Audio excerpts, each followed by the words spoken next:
Hi hello ಎಲ್ರಿಗೂ ನಮಸ್ಕಾರ. ನೀವು ನೋಡ್ತಾ ಇದ್ದೀರಾ ಕನ್ನಡ ಫಿಲ್ಮಾಲಜಿ. ನಾನು ನಿಮ್ಮ ವಿಶೇಷ್. ಸೊ ಇದೇ ನವೆಂಬರ್ 14ನೇ ತಾರೀಕು ಜೈ ಅನ್ನೋ ಚಿತ್ರ ರಿಲೀಸ್ ಆಯಿತು. ರಾಜ್ಯಾದ್ಯಂತ ತೆರೆ ಕಂಡು ಅದ್ಭುತ ಪ್ರದರ್ಶನಗೊಳ್ತಾ ಇದೆ. ಬನ್ನಿ ಚಿತ್ರದೊಂದಿಗೆ ಮಾತಾಡೋಣ. ಸರ್ ನಮಸ್ತೆ, ಹೇಗಿದೆ? ನಮಸ್ತೆ ನಮಸ್ತೆ, ಆರಾಮ ನೀವು? ಸೂಪರ್ ಮ್ಯಾಮ್, ನೀವು ಹೇಗಿದ್ದೀರಾ? ಓಕೆ ಸರ್, ಜೈ ಇದೇ 14th ರಿಲೀಸ್ ಆಗಿತ್ತು. ರಾಜ್ಯಾದ್ಯಂತ ಅದ್ಭುತ ಪ್ರದರ್ಶನ ಕಾಣ್ತಾ ಇದೆ. ಹೇಗೆ ಅನಿಸ್ತಾ ಇದೆ ಸರ್? ತುಂಬ ಚೆನ್ನಾಗಿ ಅನ್ನಿಸ್ತಾ ಇದೆ. ಬಿಕಾಸ್ ಒಂದು ಸಿನಿಮಾ ಅಂತ ಬಂದಾಗ ನಮಗೆ ನಾವು ಏನು ಬರೆದಿರ್ತೀವಿ, ನಾವು ಏನು ಮಾಡಿರ್ತೀವಿ, ಪ್ರೀ ಪ್ರಮೋಷನ್ ಏನಾಗುತ್ತೆ ಅದೆಲ್ಲ ಕೌಂಟ್ ಆಗಲ್ಲ. ಬಿಕಾಸ್ ರಿಲೀಸ್ ಆದಮೇಲೆ ಜನ ಏನು ಮಾತಾಡ್ತಾರೆ ಅಥವಾ ಎಷ್ಟು ಜನ ಬಂದು ಸಿನಿಮಾ ನೋಡ್ತಾರೆ ಇದಷ್ಟೇ ಕ್ಯಾಲ್ಕುಲೇಟ್ ಆಗೋವಂಥದ್ದು. ನಂಬರ್ ಆಫ್ ಆಡಿಯನ್ಸ್ ಬಂದಿರೋವಂಥದ್ದು ನಮಗೆ ಖುಷಿ ಇದೆ. ಆ್ಯಂಡ್ ಅವ್ರು ಕೊಟ್ಟಿರೋ ರಿವ್ಯೂ ಕೂಡ ಖುಷಿ ಇದೆ. ಆ್ಯಂಡ್ ಎಲ್ಲ ಕಡೆ ಸೆಲೆಬ್ರೇಟ್ ಮಾಡ್ತಾ ಇದ್ದಾರೆ. ತುಳು ವರ್ಷನ್ ಅಂತೂ ತುಂಬ ದೊಡ್ಡ ಮಟ್ಟದಲ್ಲಿ ಜನ ಬಂದು ನೋಡ್ತಾ ಇದ್ದಾರೆ. So we are really happy for that. Okay ma'am, ನೀವೇನು ಇಷ್ಟಪಡ್ತೀರಾ? ತುಳು ಸಿನಿಮಾನ ಕನ್ನಡ ಆಡಿಯನ್ಸ್ ಕೂಡ ನೋಡ್ತಾ ಇರೋದು, ಐ ಥಿಂಕ್ ಅದು ಕೂಡ ಒಂದು ಖುಷಿಯ ವಿಷಯ ನಮಗೆ. ಯಾಕಂದರೆ ಇದುವರೆಗೆ ಒಂದು ತುಳು ಸಿನಿಮಾ ಕನ್ನಡ ಆಡಿಯನ್ಸ್ ತನಕ ತಲುಪಿರಲಿಲ್ಲ. ಇನ್ಫ್ಯಾಕ್ಟ್ ತುಂಬ ಜನ ತುಳುವಲ್ಲೇ ಹೋಗಿ ಕನ್ನಡದವರೇ ತುಳುವಲ್ಲೇ ಹೋಗಿ ನೋಡ್ತಾ ಇದ್ದಾರೆ. ಐ ಥಿಂಕ್ ನಮ್ಮ ಕಡೆಯ ಜನರಿಗೆ ಇದೊಂದು ಹೆಮ್ಮೆಯ ವಿಷಯ. ಯಾಕಂದರೆ ನಮ್ಮ ಸಿನಿಮಾ ಕೂಡ ಎಲ್ಲ ಸಿನಿಮಾಗಳ ಥರ ಚೆನ್ನಾಗಿರುತ್ತೆ ಅನ್ನೋದು ಜನರಿಗೆ ಗೊತ್ತಾಗ್ತಾ ಇದೆ. ಸೊ ತುಂಬ ಖುಷಿ ಆಗ್ತಾ ಇದೆ. ಓಕೆ ಸರ್, ನೀವು ಫಸ್ಟ್ ಡೇ FDFS ಇಂದ ನೋಡ್ಕೊಂಡು ಬಂದಿದ್ರಲ್ಲ, ಯಾವ ಸೀನ್ಗೆ ಜನ ತುಂಬ ರಿಯಾಕ್ಟ್ ಮಾಡ್ತಾ ಇದ್ದಾರೆ ಸರ್? ಯಾವ್ದು ಕನೆಕ್ಟ್ ಆಗ್ತದೆ? ನೀವು ಅನ್ಕೊಂಡಿದ್ದು ಇಲ್ಲಿ ಕನೆಕ್ಟ್ ಆಗ್ತದೆ? ಅಂದರೆ ಕಾಮಿಡಿ ಸೀನ್ ತುಂಬ ಕಡೆ ಬಿದ್ದು ನಗ್ತಾರೆ, ತುಂಬ ಕಡೆ ಎಂಜಾಯ್ ಮಾಡ್ತಾರೆ, ಹೊರಗೆ ಬಂದು ಕಾಮಿಡಿ ನೆಕ್ಸ್ಟ್ ಲೆವೆಲ್ ಅಂತ ಹೇಳ್ತಾರೆ. ಆದರೆ ನನಗೆ ತುಂಬ ಸರ್ಪ್ರೈಸ್ ಆಗಿರೋವಂಥದ್ದು, ಅಂದರೆ ಒಂದು ರೇಂಜಿಗೆ ಇದು ಕನೆಕ್ಟ್ ಆಗುತ್ತೆ ಅಂತ ನಮಗೆ ಗೊತ್ತಿತ್ತು. ಆದರೆ ಅಮ್ಮನ ಒಂದು ಪ್ಲಾಟ್ ಬರುತ್ತೆ, ಅಮ್ಮನ ಮಗನ ಒಂದು ಇಮೋಷ್ನಲ್ ಬಾಂಡ್ ಬರುತ್ತೆ. ಅಲ್ಲಿ ತುಂಬ ಜನ ಕಣ್ಣೀರು ಹಾಕಿದ್ರು, ತುಂಬ ಜನ ಅಳ್ತಾ ಇದ್ರು. ನಮ್ಮ ಹತ್ರ ತುಂಬ ಫುಟೇಜಸ್ ಇದೆ ನಮ್ಮ ಕ್ಯಾಮ್ರಾದಲ್ಲಿ ಸಿಕ್ಕಿರೋ ಅಂಥದ್ದು. ತುಂಬ ಜನ ಅಂದರೆ ಏನಂತಾರೆ, ಡೀಪಾಗಿ ಅಳೋ ಅಂಥದ್ದು, ಬಿಕ್ಕಿ ಅಳೋ ಅಂಥದ್ದು, ಒಂದು ಕಡೆ ಆ ಮಗು ಅಮ್ಮನ್ನ ಸಮಾಧಾನ ಮಾಡಿಸೋ ಅಂಥದ್ದು, ಇದೆಲ್ಲ ಕಂಡಿದ್ದೀವಿ.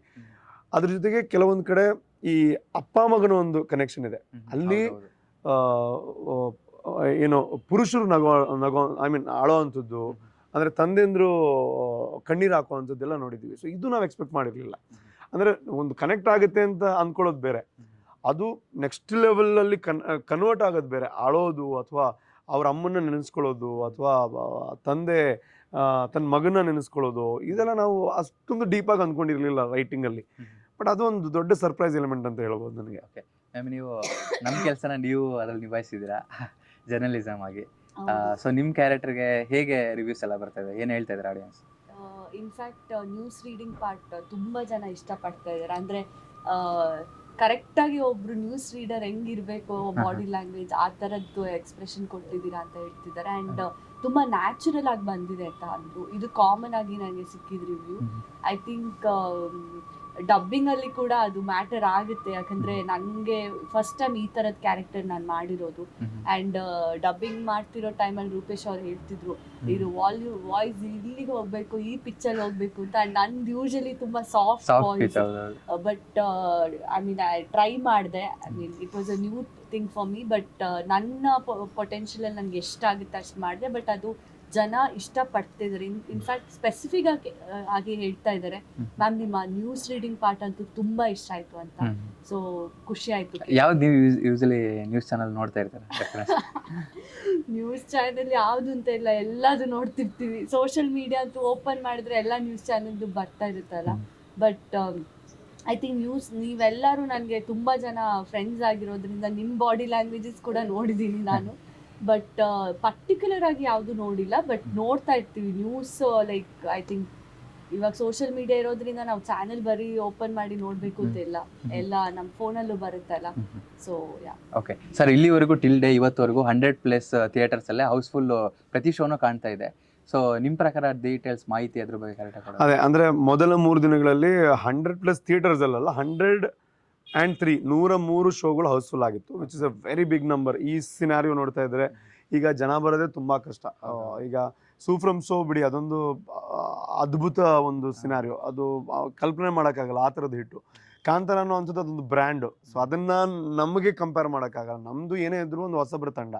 ಸೊ ನಮಗೆ ಒಂದು ಮೊದಲ 3 ದಿನದಲ್ಲಿ 100ಕ್ಕಿಂತಲೂ ಜಾಸ್ತಿ ಹೌಸ್ಫುಲ್ ಶೋ ಸಿಗೋವಂಥದ್ದು, ಅಥವಾ ತುಳು ಸಿನಿಮಾ ರಂಗದಲ್ಲಿ ಇಲ್ಲಿ ತನಕ ಬಿಗ್ಗೆಸ್ಟ್ ಕಲೆಕ್ಟೆಡ್ ಸಿನಿಮಾ ಅಂದರೆ ಮೊದಲ ವಾರ ಅಂತ ಬಂದಾಗ ಬಿಗ್ಗೆಸ್ಟ್ ಓಪನರ್ ಆಗಿ ಹೊರ ಹೊಮ್ಮಿರೋ ಅಂಥದ್ದು. ಇದೆಲ್ಲ ನಾವು ಒಂದು 2 ವರ್ಷ ಏನೋ ಒಂದು ಸಿನಿಮಾ ಮೇಲೆ ಹಾಕಿರೋಂಥ ಎಫರ್ಟು ಅಥವಾ ಈ ಸಿನಿಮಾ ಮೇಲೆ ನಾವಿಟ್ಟಿರುವಂತಹ ನಂಬಿಕೆ ಅದರ ರಿಫ್ಲೆಕ್ಷನು. ಸೊ ಯಾವುದೇ ಒಬ್ಬ ಮೇಕರ್ ಇರಲಿ, ಸೊ ಅವನಿಗೆ ಬೇಕಾಗಿರೋದೇ ಇದು, ಜನ ಒಪ್ಕೋಬೇಕು, ಜನ ಅದನ್ನು ಸೆಲೆಬ್ರೇಟ್ ಮಾಡಬೇಕು, ಅದು ಆಗ್ತದೆ. ಸರ್ ನೀವು ನಿರ್ದೇಶನ ಮತ್ತೆ ನಟನೆ ಈ ಇದರಲ್ಲೇ ಹ್ಯಾಟ್ರಿಕ್ ಸಕ್ಸಸ್ ಕಂಡಿದ್ದೀರಾ. ದೇವ್ರದೇ ಗಿರ್ಗಿಟ್ ಇರ್ಬೋದು, ಸರ್ಕಸ್ ಇರ್ಬೋದು, ಎಲ್ಲ ಅದ್ಭುತ ಪ್ರದರ್ಶನ, ಒಂದಕ್ಕಿಂತ ಒಂದು ವಿಭಿನ್ನ ಪ್ರಯತ್ನ, ಎಲ್ಲಾದ್ರೂ ಅದು ಸರ್ಕಸ್ 100 days ಓಡಿದೆ. ಸೊ ಅಲ್ಲೆಲ್ಲ ನೀವು ಮಾಡಿರೋ ಸ್ಕ್ರಿಪ್ಟ್ಗಳನ್ನ ಅಕ್ಸೆಪ್ಟ್ ಮಾಡ್ತೀರಾ. ಸೊ ಏನು ಸರ್ ಇದು ಸಕ್ಸಸ್ ಸಿಗ್ತದೆ? ಅಲ್ಲ ಸರ್, ನಂದು ಏನಿಲ್ಲ ಸರ್, ನಾನು ಒಂದು ಸಿನಿಮಾ ಆಗುತ್ತೆ ಸರ್, ಒಂದು ಗಿರ್ಗಿಟ್ ಅಂತ ಆಯಿತು. ಗಿರ್ಗಿಟ್ ಆದಮೇಲೆ ನಾನು ಅಂದ್ಕೊಂಡಿಲ್ಲ ತುಂಬ ಇನ್ನು ಆ್ಯಕ್ಟಿಂಗ್ ಮಾಡಬೇಕು ಅಂತ ಫೋಕಸ್ ಮಾಡ್ತಾ ಇದ್ದೆ. ಬಟ್ ಮತ್ತೆ ನನಗೆ ಬೇಕಾದಂಥ ಸ್ಕ್ರಿಪ್ಟ್ಗಳು ಬರದೇ ಇರೋ ಕಾರಣದಿಂದಾಗಿ ಮತ್ತೆ ನಾನು ಸರ್ಕಸ್ ಅಂತ ಡಿರೆಕ್ಷನ್ ಮಾಡಿದೆ. ಸೊ ಅದು ದೇವ್ರದೇಯಿಂದ ದೊಡ್ಡ ಹಿಟ್ ಆಯಿತು. ಅದಾದಮೇಲೆ ಮತ್ತೆ ನಾನು ಒಂದು ಸ್ವಲ್ಪ ಬ್ರೇಕ್ ತೊಗೊಂಡು ನಾನು ಆ್ಯಕ್ಟಿಂಗ್ ಮಾಡಬೇಕು ಅಂತ ಅನ್ಕೋತಾ ಇದ್ದೆ, ಮತ್ತು ಅದೇ ಸಮಸ್ಯೆ ಆಯಿತು. ಬೇರೆ ಯಾರು ತುಂಬ ಅದ್ಭುತ ಸ್ಕ್ರಿಪ್ಟ್ಗಳು ಬಂದಿಲ್ಲ ನನಗೆ. ಸೊ ಹಾಗಾಗಿ ಮತ್ತೆ ನಾನು ನಿರ್ದೇಶನ ಮಾಡಬೇಕು ಅಂತ ಅಂದ್ಕೊಂಡೆ. ಬಿಕಾಸ್ ತುಳು ನಾನು ಪ್ರತಿ ವರ್ಷ ಮಾಡಬೇಕು ಅಂತ ಅಂದ್ಕೋತೀನಿ. ಬಟ್ ಈ ಸಿನಿಮಾಗೆ 2 ವರ್ಷ ಗ್ಯಾಪ್ ಆಯಿತು. ಅದು ನಿಮ್ಮ ಪ್ರಶ್ನೆಗೆ ಉತ್ತರ ನನ್ನ ಕೈಯಲ್ಲಿಲ್ಲ. ಇವಾಗ ಸಿನಿಮಾ ಚೆನ್ನಾಗಿ ಮಾಡೋದು, ಚೆನ್ನಾಗಿ ಮಾಡದೇ ಇರೋದಷ್ಟೇ ನನ್ನ ಕೈಯಲ್ಲಿರೋದು. ಅಂದರೆ ಎಲ್ಲರೂ ಚೆನ್ನಾಗಿ ಮಾಡಬೇಕು ಅಂತಲೇ ಮಾಡ್ತಾರೆ, ಆದರೆ ಅದಷ್ಟೇ ನಮ್ಮ ಕಂಟ್ರೋಲಬಲ್ ಫ್ಯಾಕ್ಟರ್ಸು. ಸೊ ಈಗ ಸಿನಿಮಾ ಜನ ಬಂದು ನೋಡೋದು, ಅದು ಹಿಟ್ ಆಗೋದು, ಅದು ನೆಕ್ಸ್ಟ್ ಲೆವೆಲ್ ಹಿಟ್ ಆಗೋದು, ಅದು ನನ್ನ ಕೈಯಲ್ಲಿಲ್ಲ. ಬಟ್ ಪ್ರತಿ ಸಲ ಜನ ಬಂದು ಅದನ್ನು ಗೆಲ್ಲಿಸ್ತಾ ಇದ್ದಾರೆ ಅಂತಂದರೆ, ಒಂದು ಅವ್ರಿಗೆ ಸಿನಿಮಾ ಇಷ್ಟ ಆಗುತ್ತೆ, ಇನ್ನೊಂದು ನನ್ನ ಮೇಲೆ ಏನೋ ಒಂದು ಪ್ರೀತಿ ಇದೆ ಅವರಿಗೆ, ಇನ್ನೊಂದು ದೇವರ ಆಶೀರ್ವಾದ ಇದೆ. ಸೊ ಇದು ನನ್ನ ಕೈಯಲ್ಲಿರೋ ವಿಷಯಗಳಲ್ಲ, but I am really happy for that. Okay ma'am, ನಿಮ್ಮದು ರಾಮಾಚಾರಿಯಿಂದ ಶುರುವಾದ ಜರ್ನಿ ಇಲ್ಲಿವರೆಗೂ ಜೈವರೆಗೂ, ಸೊ ನಿಮ್ಮ ಜರ್ನಿ ನೋಡಿದ್ರೆ ಲುಕ್ ಬ್ಯಾಕ್ ಹೇಗೆ ಅನ್ಸುತ್ತೆ? ಖುಷಿ ಆಗುತ್ತೆ. ಬಿಕಾಸ್ ಯಾರು ಗಾಡ್ ಫಾದರ್ ಇಲ್ಲದೆ ಐ ಥಿಂಕ್ ನನ್ನ ಓನ್ ಹಾರ್ಡ್ ವರ್ಕ್ ಅಥವಾ ಏನು ಹೇಳ್ತಾರೆ, ಎಲ್ಲ ಆರ್ಟಿಸ್ಟ್ ಗೋ ಥ್ರೂ ಮಾಡ್ತಾರಲ್ಲ, ಒಂದು ಫೇಸ್ ಇರುತ್ತೆ, ಸಾಕಪ್ಪ ಬಿಡೋಣ ಇಂಡಸ್ಟ್ರಿ, ಏನು ಆಪರ್ಚುನಿಟೀಸ್ ಇದೆಯಾ ಇಲ್ವಾ ಅಂತ ಆ ಒಂದು ಕನ್ಫ್ಯೂಷನ್ಸಲ್ಲಿ ಇದ್ದು, ಬಟ್ ಆದರೂ ಬಿಟ್ಕೊಡದೆ ಐ ಥಿಂಕ್ ಜರ್ನಿನ ಏನೋ ಒಂದು ಆಗುತ್ತೆ ಅಂತ ಮುಂದೆ ಏನೋ ಏನು ಸಿಗುತ್ತೆ ಕೆಲಸ, ಚಿಕ್ಕದಿರಲಿ ದೊಡ್ಡದಿರಲಿ, ಅದನ್ನು ಪ್ರೀತಿಯಿಂದ ಹಾರ್ಡ್ ವರ್ಕಿಂಗಿಂದ ನಾವು ಮಾಡಿದ್ರೆ ಐ ಥಿಂಕ್ ದೇವರು ಯಾವತ್ತೂ ಕೈ ಬಿಡಲ್ಲ ಅನಿಸುತ್ತೆ. ಸೊ ಅದಕ್ಕೆ ಮೇ ಬಿ ನನಗೆ ತುಂಬ ಜನ ಹೇಳ್ತಾರೆ 10 ವರ್ಷದಲ್ಲಿ ಒಂದು ಇಂಡಸ್ಟ್ರಿಯಲ್ಲಿ ಸಸ್ಟೇನ್ ಆಗಬೇಕು ಅಂದ್ರೂ ಅಷ್ಟು ಈಸಿ ಇಲ್ಲ. ಬಟ್ ಐ ಥಿಂಕ್ ನಿಮ್ಮೆಲ್ಲರ ಸಪೋರ್ಟ್ ಆ್ಯಂಡ್ ಆಬ್ವಿಯಸ್ಲಿ ಈ ಒಂದು ಮೂಮೆಂಟಲ್ಲಿ ನನ್ನ ಜೊತೆ ಯಾರ್ಯಾರು ಡೈರೆಕ್ಟರ್ಸ್ ವರ್ಕ್ ಕೊಟ್ಟಿದ್ದಾರೆ, ನನಗೆ ಪ್ರೊಡ್ಯೂಸರ್ಸ್ ವರ್ಕ್ ಕೊಟ್ಟಿದ್ದಾರೆ, ಅವ್ರನ್ನ ನಾನು ನೆನೆಸ್ಕೋತೀನಿ. ಯಾಕಂದರೆ ಅವರೆಲ್ಲ ಅವಾಗ ಕೊಟ್ಟಿಲ್ಲ ಅಂದರೆ ಕೆಲಸ ಮೇ ಬಿ ನಾನು ಯಾವತ್ತೂ ಕಾಣೆ ಆಗ್ತಿದೆ ಅನಿಸುತ್ತೆ. ಬಟ್ ಐ ಥಿಂಕ್ ಇಲ್ಲಿ ರೂಪೇಶ್ ಅವರಿದ್ದಾರೆ, ಮತ್ತು ತುಳುವಲ್ಲಿ ನನಗೆ ಫಸ್ಟ್ ಬ್ರೇಕ್ ಇದು, ಅದನ್ನು ಅವ್ರು ಕೊಟ್ಟಿದ್ದಾರೆ. ಸೊ ಐ ಥಿಂಕ್ ಪ್ರತಿಯೊಬ್ಬರು ಒಬ್ಬ ಡೈರೆಕ್ಟರ್ಗೂ ನಾನು ಥ್ಯಾಂಕ್ ಯು ಹೇಳ್ತೀನಿ. ಆ ಸಿನಿಮಾ ಹಿಟ್ ಆಗಿರಲಿ ಅಥವಾ ಹಿಟ್ ಆಗದೆ ಇರಲಿ, ಬಟ್ ಜನರಿಗೆ ಗೊತ್ತು ಓಕೆ ಈ ವ್ಯಕ್ತಿ ಇದ್ದಾರೆ, ಇನ್ನೂ ಕೆಲಸ ಮಾಡ್ತಿದ್ದಾರೆ ಅಂತ. ಆ್ಯಂಡ್ ನನಗೆ ಹೆಂಗಂದ್ರೆ ಕೆಲಸ ಮಾಡ್ತಿರ್ಬೇಕು, ಸೊ ಕನ್ಸಿಸ್ಟೆಂಟ್ ಆಗಿ. ಸೊ ಆ ಥರ ಆಗಿ ಇಲ್ಲಿವರೆಗೂ ಬಂದಿದ್ದೀನಿ. ಸರ್ ಸುನಿಲ್ ಶೆಟ್ಟಿ ಸರ್ ಏನು ಹೇಳಿದ್ರು? ಇಲ್ಲ, ಅವ್ರ ಸಿನಿಮಾ ಇನ್ನೂ ನೋಡಿಲ್ಲ. ಸಿನಿಮಾ ನೋಡೋಕೆ ಅವ್ರಿಗೆ ಟೈಮ್ ಆಗಿಲ್ಲ. ಬಟ್ ಅವರೆಲ್ಲ ನೋಡ್ತಾ ಇದ್ದಾರೆ, ಶೇರ್ ಮಾಡ್ತಾ ಇದ್ದಾರೆ. ಪಾಪ ಈಸ್ ವೆರಿ ಹ್ಯಾಪಿ. ಬಿಕಾಸ್ ಅವ್ರಿಗೆ ಇಂತಹ ಸಕ್ಸಸ್ಗಳು ಎಷ್ಟೋ ಬಂದಿದೆ ಲೈಫಲ್ಲಿ, ಬಟ್ ಅವ್ರಿಗೆ ಈ ಸಿನಿಮಾ ಗೆಲ್ಲಬೇಕು ಅಂತ ಅವ್ರಿಗೂ ಇದೆ. ಬಿಕಾಸ್ ಅವರೊಂದು ತುಳು ಸಿನಿಮಾ ಮಾಡಿರೋದು ಪ್ಯೂರ್ ಇಮೋಷನಿಂದ, ಒಂದು ತುಳು ಭಾಷೆಯ ಮೇಲಿರೋಂಥ ಪ್ರೀತಿಯಿಂದ. ಸೊ ಹಾಗಾಗಿ ಇದು ಚೆನ್ನಾಗಿ ಆಗ್ತಿದೆ ಅಂತ ಅಂದಾಗ ಅವ್ರಿಗೂ ಖುಷಿ. ಬಿಕಾಸ್ ಅವರ ಉದ್ದೇಶ ಇರೋದು ತುಳು ಭಾಷೆಗೇನೋ ಒಂದು ಕಂಟ್ರಿಬ್ಯೂಟ್ ಮಾಡಬೇಕು, ಅದ್ರ ಜೊತೆಗೆ ತುಳು ಸಿನಿಮಾ ರಂಗ ಇನ್ನೂ ಬೆಳಿಬೇಕು ಅಂತ. ಸೊ ಅದು ಆಗ್ತಾ ಇದೆ ಅಂತಂದಾಗ ಈಸ್ ವೆರಿ ಹ್ಯಾಪಿ. ಈ ಸಿನಿಮಾ ಆಗ್ತಾ ಇರೋವಂತಹ ಒಂದು ಬಿಸ್ನೆಸ್ ಇರ್ಬೋದು ಅಥವಾ ಹೋಗ್ತಾ ಇರೋವಂತಹ ದಾರಿ ಇರ್ಬೋದು, ತುಂಬ ಹ್ಯಾಪಿ ಆಗಿದ್ದಾರೆ ಅವರು. ಸರ್ ಇದು ಬೇರೆ ಕಂಟ್ರಿಲೇ ಹೇಗಿದೆ ಸರ್ ಒಪಿನಿಯನ್? ಬೇರೆ ಕಂಟ್ರಿನಲ್ಲಿ ಆಲ್ರೆಡಿ ನಾವು ಪ್ರೀಮಿಯರ್ಸ್ ತುಂಬ ದೊಡ್ಡ ಲೆವೆಲಲ್ಲಿ ಮಾಡಿದ್ವಿ. ಆ್ಯಂಡ್ ಅದಾದಮೇಲೆ November 14ಗೆ ನಾರ್ಮಲ್ ರಿಲೀಸ್ ಕೂಡ ಮಾಡಿದ್ದೀವಿ. ಸೊ ಎಲ್ಲ ಕಡೆಗಳಲ್ಲೂ ಜನರು ಬಂದು ನೋಡ್ತಾ ಇದ್ದಾರೆ. ಆ್ಯಂಡ್ ಇದೊಂದು ಹೊಸ ಎಕ್ಸ್ಪೀರಿಯನ್ಸ್ ತುಳುಗೆ. ಬಿಕಾಸ್ ಹಿಂದೆ ಹೆಂಗಿತ್ತು ಅಂತಂದರೆ, ನಾವು ದಕ್ಷಿಣ ಕನ್ನಡ, ಉಡುಪಿ ಜಿಲ್ಲೆ, ಈ 2 ಜಿಲ್ಲೆಗಳಲ್ಲಿ ರಿಲೀಸ್ ಮಾಡಿದ್ಮೇಲೆ ಆಮೇಲೆ ಬೆಂಗಳೂರಿಗೆ ಬರ್ತಾ ಇದ್ವಿ, ಆಮೇಲೆ ಮುಂಬೈಗೆ ಹೋಗ್ತಾ ಇದ್ವಿ, ಆಮೇಲೆ ದುಬೈಗೆ ಹೋಗ್ತಾ ಇದ್ವಿ, ಆಮೇಲೆ ಬೇರೆ ಕಡೆ ಎಲ್ಲ ಹೋಗ್ತಾ ಇದ್ವಿ. ಇದು ತುಳು ಸಿನಿಮಾ ರಂಗಕ್ಕೆ ಒಂದು ಬಿಗ್ಗೆಸ್ಟ್ ನ್ಯೂ ಎಕ್ಸ್ಪೀರಿಯನ್ಸ್. ಫಸ್ಟ್ ಡೇನೇ ನೀವು ಎಲ್ಲೇ ಇದ್ದರೂ ಸಿನಿಮಾ ನೋಡ್ಬೋದು. ಒಂದು ಮುಂಬೈ ಹೊರತುಪಡಿಸಿದ್ದೀವಿ, ಬಿಕಾಸ್ ಅಲ್ಲಿ ನಾವು ಹೋಗ್ಬಿಟ್ಟು ಏನೋ ಮಾಡಬೇಕು ಅಂತ ಅದಕ್ಕೆ ಸ್ವಲ್ಪ 2 ವಾರ ಗ್ಯಾಪ್ ಇಟ್ಟಿದ್ದೀವಿ. ಬೇರೆಲ್ಲ ನಮ್ಮ ಕೈಯಲ್ಲಿ ಎಲ್ಲೆಲ್ಲ ಸಾಧ್ಯ ಆಗಿದೆ 7 ಕಂಟ್ರಿನಲ್ಲಿ ಎಟ್ ಟೈಮ್ ರಿಲೀಸ್ ಮಾಡಿದ್ದೀವಿ. ಅದು ತುಳುಗೆ ಒಂದು ಫಸ್ಟ್ ಟೈಮ್ ಸಾಧನೆ. ಅದು ನನಗೆ ಖುಷಿ ಇದೆ, ನನ್ನ ಸಿನಿಮಾ ಮುಖೇನ ಆಗ್ತಾ ಇದೆ ಅಂತ. ಸರ್ ಸುನಿಲ್ ಶೆಟ್ಟಿ ಅವರು ಕನ್ನಡದಲ್ಲಿ ಪೈಲ್ವಾನ ಸುದೀಪ್ ಸರ್ ಜೊತೆ ಮಾಡಿದ್ರು.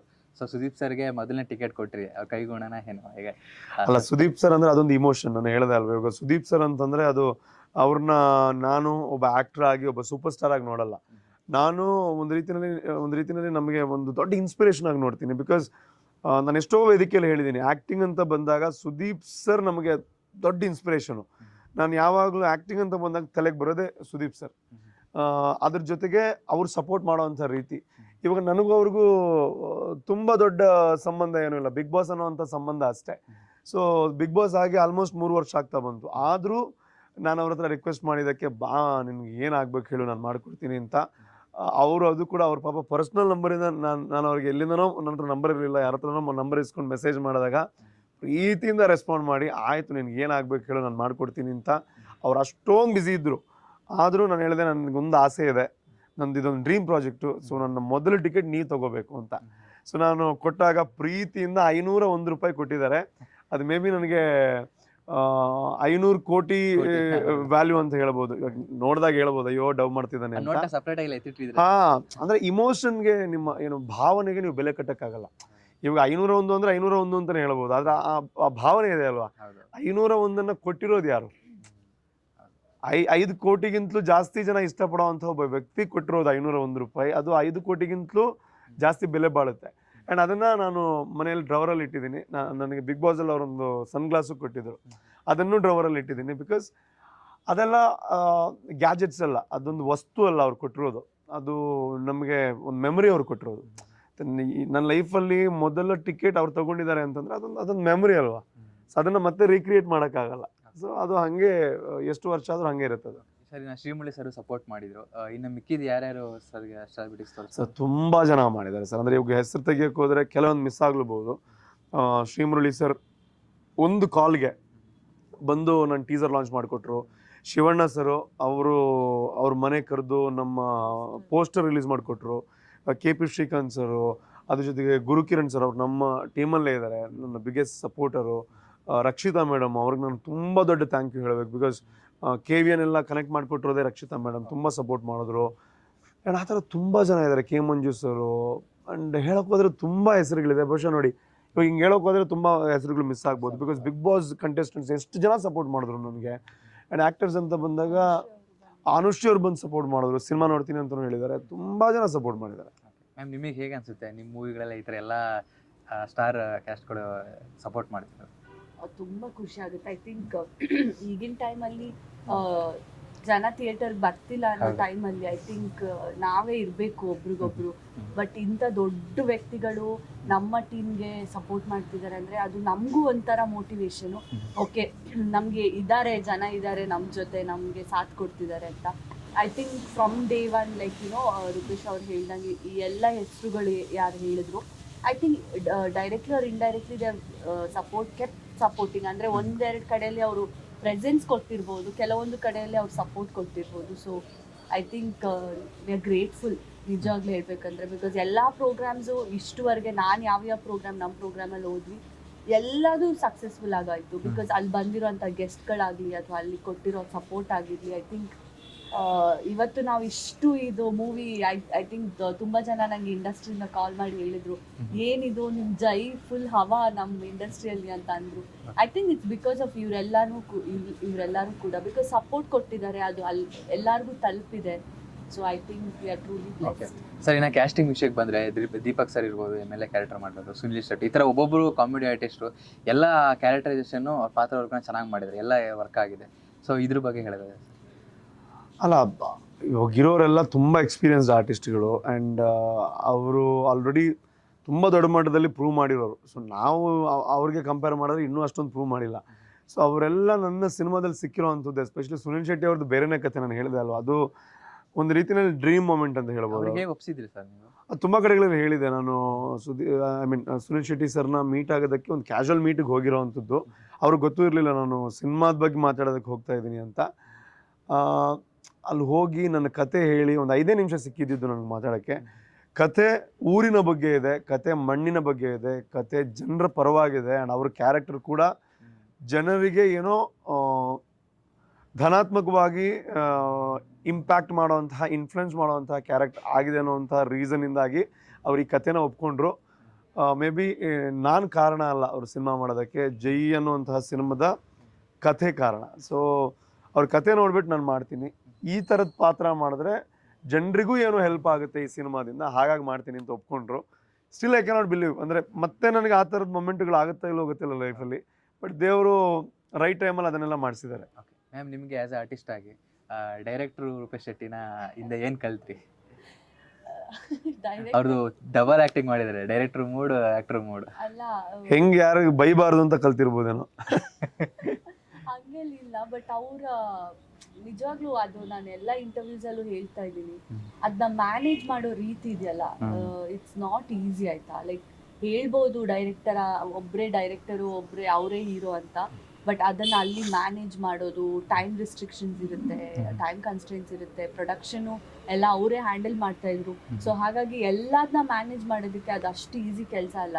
ಇನ್ಫ್ಯಾಕ್ಟ್ ಒಂದೆರಡು ಸೀನ್ಸಲ್ಲಿ ಅವರು ಆ್ಯಕ್ಷನ್ ಹೇಳಿ ಆಮೇಲೆ ನನ್ನ ಜೊತೆ ಸೀನ್ ಇದ್ದಾಗ ಶರ್ಟು ಅದು ಏನೋ ಏನು ಔಟ್ಫಿಟ್ ಇದೆ ಅವ್ರದ್ದು ಕಾಸ್ಟ್ಯೂಮ್, ಅದನ್ನು ರಪ್ ಅಂತ ಅಲ್ಲೇ ಚೇಂಜ್ ಮಾಡಿ ಬಂದು ಶಾರ್ಟ್ ಮುಗಿಸಿ ಮತ್ತೆ ಚೇಂಜ್ ಮಾಡಿ ಮತ್ತೆ ಅವರ ಡೈರೆಕ್ಷನ್ಸ್ ಇಟ್ಗೆ ಹೋಗ್ತಿದ್ರು.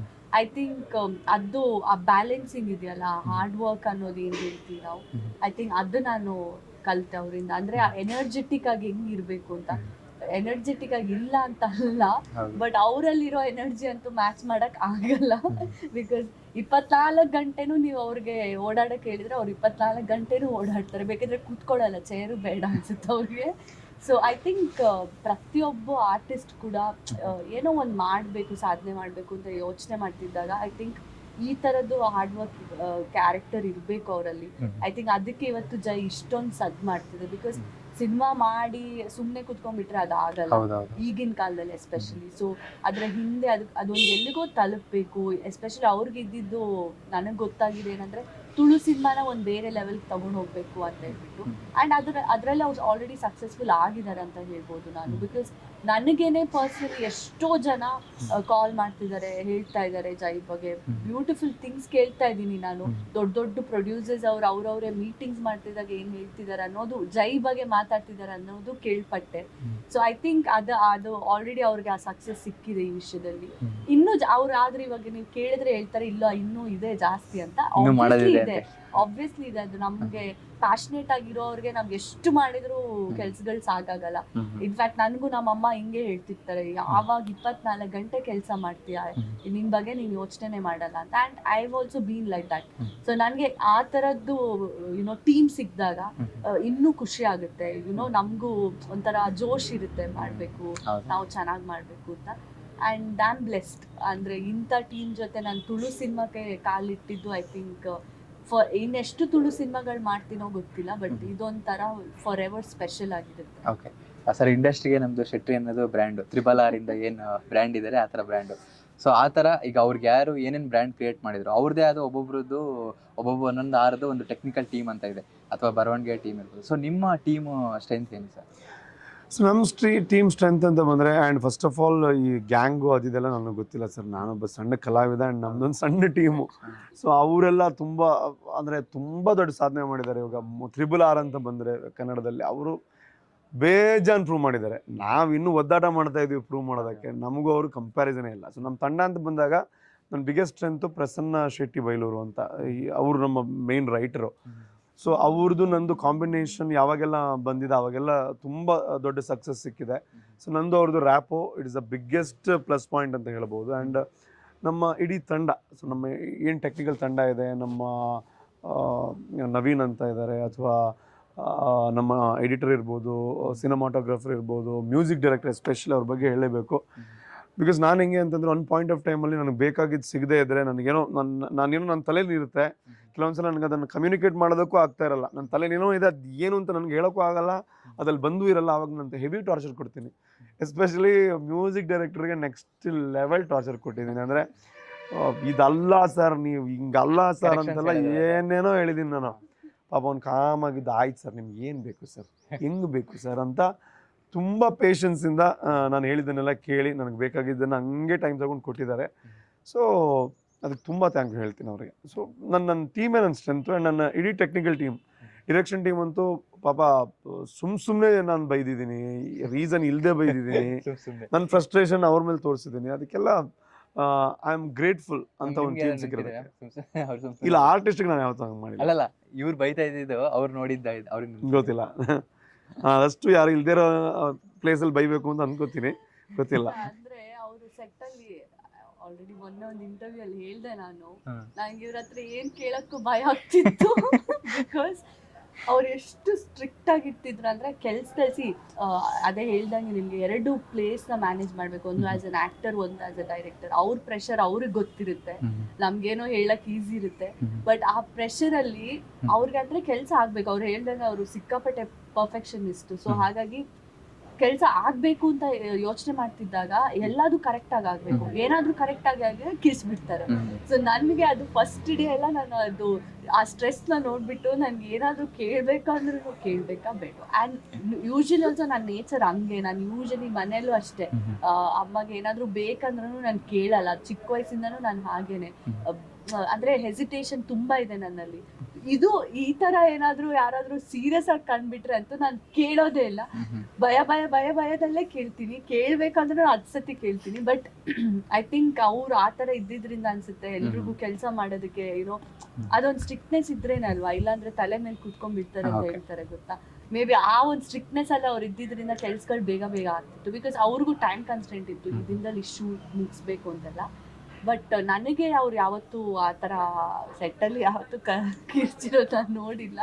ಬಟ್ ಬೇರೆ ಕಡೆಯಲ್ಲಿ ಅಂದರೆ ಅದೇ ಅವ್ರು ಹೇಳ್ದಂಗೆ ಫಾಸ್ಟ್ ಆಗಬೇಕು ಅಂತ ಅಷ್ಟೇ ಗೊತ್ತಿರೋದು. ಸರ್, ಈಗ ದೀಪಕ್ ಸರ್ ಕ್ಯಾರೆಕ್ಟರ್ ಇದಿಲ್ಲ ಸರ್, ಆ ಥರ ಕ್ಯಾರೆಕ್ಟರ್ ಪ್ರತಿ ಊರಲ್ಲೂ ಆ ಥರ ನಾವು ಪೊಲಿಟಿಷಿಯನ್ನ ನೋಡ್ಬೋದು. ಸೊ ಆ ಕ್ಯಾರೆಕ್ಟರ್ಗಳೆಲ್ಲ ನೀವು ಎಲ್ಲಿ ನೋಡಿದ್ರೆ ಸರ್, ಈ ಥರ ಅಬ್ಸರ್ವ್ ಮಾಡಿದ್ರಾ? ಅಂದರೆ ಸರ್ ಎಕ್ಸಾಕ್ಟ್ಲಿ ಹಂಗೆ ಇದೆ ಅಂತ ಹೇಳಿದ್ರೆ ತಪ್ಪಾಗ್ಬಿಡುತ್ತೇನೋ. ಆದರೆ ಆ ಗ್ರಾಫ್ ಬರೀಬೇಕಾದ್ರೆ ಕೆಲವೊಂದು ವಿಚಾರಗಳು ಡೆಫಿನೆಟ್ಲಿ ಇತ್ತು. ಕೆಲವೊಂದು ಪೊಲಿಟಿಷಿಯನ್ಸನ್ನು ನಾನು ಅಬ್ಸರ್ವ್ ಮಾಡಿದಾಗ ಎದುರುಗಡೆ ತುಂಬ ಚೆನ್ನಾಗಿರ್ತಾರೆ ಸರ್, ಎದುರುಗಡೆ ತುಂಬ ಚೆನ್ನಾಗಿ ಮಾತಾಡ್ತಾರೆ. ಬಟ್ ಅವ್ರ ನನಗೆ ಕೆಲವೊಂದು ಎಕ್ಸ್ಪೀರಿಯನ್ಸ್ ಆಗಿದೆ. ನಾನು ಜನರ ಮಧ್ಯೆ ನನ್ನನ್ನು ಮೀಟ್ ಆದಾಗ ಕೆಲವೊಬ್ರು, ಎಲ್ಲರೂ ಅಲ್ಲ, ನಮ್ಮೂರಲ್ಲಿ ತುಂಬ ಒಳ್ಳೊಳ್ಳೆ MLAs ಇದ್ದಾರೆ. ಕೆಲವ್ರದ್ದು ನನಗೆ ಎಕ್ಸ್ಪೀರಿಯನ್ಸ್ ಆಗಿದೆ. ನಾನು ಪಬ್ಲಿಕ್ ಪ್ಲೇಸಲ್ಲಿ ಸಿಕ್ಕಿದಾಗ ತುಂಬ ಚೆನ್ನಾಗಿ ಮಾತಾಡೋ, ಬಿಕಾಸ್ ಜನ ನೋಡ್ತಿದ್ದಾರೆ ಅಂತ. ಅವ್ರನ್ನ ಪ್ರೈವೇಟ್ ಪ್ಲೇಸಲ್ಲಿ ಮೀಟ್ ಆದಾಗ, ಎಲ್ಲೋ ಅವ್ರ ಆಫೀಸ್ಗೆ ಹೋದಾಗ ಅವ್ರು ಮಾತಾಡೋ ಶೈಲಿನೇ ಬೇರೆ ಇರುತ್ತೆ. ಬಿಕಾಸ್ ಅವ್ರಿಗೆ ಗೊತ್ತು ನನ್ನಿಂದ ಪ್ರೈವೇಟ್ ಪ್ಲೇಸಲ್ಲಿ ಏನೂ ಲಾಭ ಇಲ್ಲ ಅವ್ರಿಗೆ ಅಂತ. ವೀಡಿಯೋಗಳಿಲ್ಲ, ಜನ ನೋಡಲ್ಲ, ಜನ ಒಬ್ಬ ಆ್ಯಕ್ಟರ್ ಜೊತೆ ಚೆನ್ನಾಗಿ ಮಾತಾಡ್ತಾ ಇದ್ದಾನೆ, ಆ್ಯಕ್ಟರ್ ರೆಸ್ಪೆಕ್ಟ್ ಕೊಡ್ತಾ ಇದ್ದಾನೆ ಅಂತ ಅದು ಇರ್ಬೋದು ಹೊರಗಡೆ.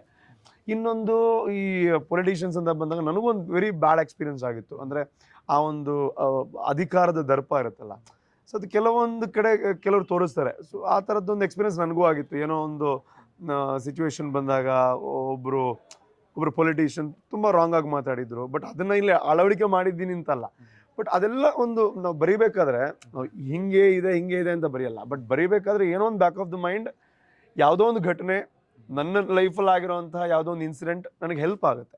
ಅದೆಲ್ಲ ಹೆಲ್ಪ್ ಆಗಿರ್ಬೋದು ಬರೀಬೇಕಾದ್ರೆ. ಒಂದು MLA ಅಂದರೆ ಹಿಂಗಿರ್ತಾರೆ, ಸೊ ಜನರ ಮುಂದೆ ಹಿಂಗಿರ್ತಾರೆ, ಪರ್ಸ್ನಲ್ ಸ್ಪೇಸಲ್ಲಿ ಹಿಂಗಿರ್ತಾರೆ, ಅವ್ರ ಜನರ ಮಧ್ಯೆ ಹಿಂಗಿರ್ತಾರೆ, ಸೊ ಕೆಲವ್ರನ್ನ ಹೆಂಗೆ ಯೂಸ್ ಮಾಡ್ಕೋತಾರೆ, ಇದೆಲ್ಲ ಕೆಲವೊಂದು ಎಕ್ಸ್ಪೀರಿಯನ್ಸ್ ಆಗಿರೋದಕ್ಕೆ ನಾನು ಬರೆದಿರೋದು. ಆದರೆ ನಮ್ಮ ಕಡೆ ಎಲ್ಲರೂ ಹಂಗೆ ಅಂತಲ್ಲ. ನನಗೆ ಇವಾಗ ತುಂಬ ಜನ ವೇದವ್ಯಾಸ್ ಕಾಮತ್ ಅಂತ ನಮಗೆ MLA ಇದ್ದಾರೆ, ಆ್ಯಂಡ್ ನಮ್ಮ MP ಇದ್ದಾರೆ, ಆ್ಯಂಡ್ ಅವರೆಲ್ಲ ತುಂಬ ಜೆನ್ಯೂನ್ ಆಗಿ ಹಾರ್ಡ್ ವರ್ಕ್ ಮಾಡೋವಂಥವ್ರು. UT ಖಾದರ್ ಸರ್ ತುಂಬ ಆತ್ಮೀಯರು ನಮಗೆ. ಅವರೆಲ್ಲ ಜನರ ಹತ್ರ ಜೆನ್ಯೂನ್ ಆಗಿ ಪ್ರೀತಿ ತೋರಿಸೋರು. ಆದರೆ ಕೆಲವರಿಂದ ಎಕ್ಸ್ಪೀರಿಯನ್ಸ್ ಆಗಿದೆ. ಕೆಲವು ನಾವು ನೋಡ್ತೀವಲ್ವ, ಎಲ್ಲೋ ಒಂದು ಕಡೆ ನೋಡಿರ್ತೀವಿ, ಎಷ್ಟೊಂದು ವೀಡಿಯೋಗಳು ಬಂದಿರುತ್ತೆ, ಇದು ರಾಜಕಾರಣಿಗಳು ಕ್ಯಾಮ್ರಾ ಮುಂದೆನೇ ಹೊಡೆದಿರೋದೆಲ್ಲ ಇಲ್ವಾ. ಸೊ ಅದೆಲ್ಲ ಒಂದು ರೀತಿಯಲ್ಲಿ ಕಲೆಕ್ಟ್ ಆಗಿ ಬಂದಿರೋಂಥ ಒಂದು ಕ್ಯಾರೆಕ್ಟರ್. ನಿಮ್ಮ ಫೇವ್ರೆಟ್ ಪೊಲಿಟಿಷಿಯನ್ ಅಯ್ಯೋ ಯಾರ್ದಾರೆ? ನಾನು ಇದು ಮಾತು ಹೇಳ್ಬೇಕಾ ಬೇಡ ಗೊತ್ತಿಲ್ಲ. ಬಟ್ ನಾನು ಪಾಲಿಟಿಕ್ಸ್ ಅಂದ್ರೆ ಇಷ್ಟ ಇಲ್ಲ.